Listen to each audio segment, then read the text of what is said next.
రెండు పుల్లరా ఈ మధ్య ఒక విచిత్రమైన వార్త వచ్చింది. 2023 అండి, పోయిన సంవత్సరం వచ్చింది. ఇది చచ్చినా వదలడం లేదట. ఇందుకే ఏంటి, చచ్చిన డెడ్ బాడీలతో శృంగారం చేసేవాళ్ళట.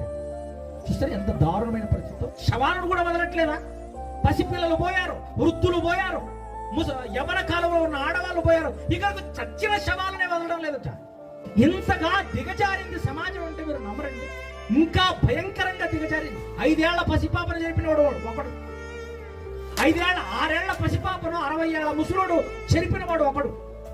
ఇలా రకరకాలుగా కామందులుగా, దోపిడి దొంగలుగా, రౌడీ షీటర్లుగా ఈరోజు సమాజంలో ఇలా మారడానికి బలమైన కారణం ఏంటి? నైతిక విలువలు లేకపోవడం. సమాజంలో బాల్యములో నుంచి నైతిక విలువలు పిల్లలకు నేర్పకపోవడమే.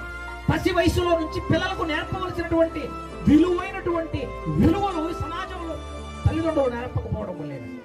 కారణం తల్లిదండ్రులు బాధ్యతాయుతంగా పిల్లలకు దేవుని మాటలు చెప్పకపోవడం వల్ల.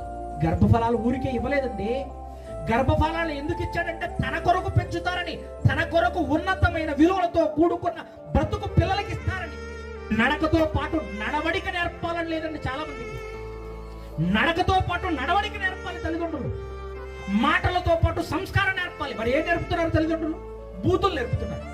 పిల్లలకి నీతి నేర్పాలి, పిల్లలకి న్యాయం నేర్పాలి, పెద్దలను ఎలా గౌరవించాలో నేర్పాలి, తల్లిదండ్రులకు ఎలా లోపడాలో నేర్పాలి, మంచి నేర్పాలి, జాలి నేర్పాలి, దయ నేర్పాలి, కరుణ నేర్పాలి, ఇతరులకు సహాయపడడం నేర్పాలి.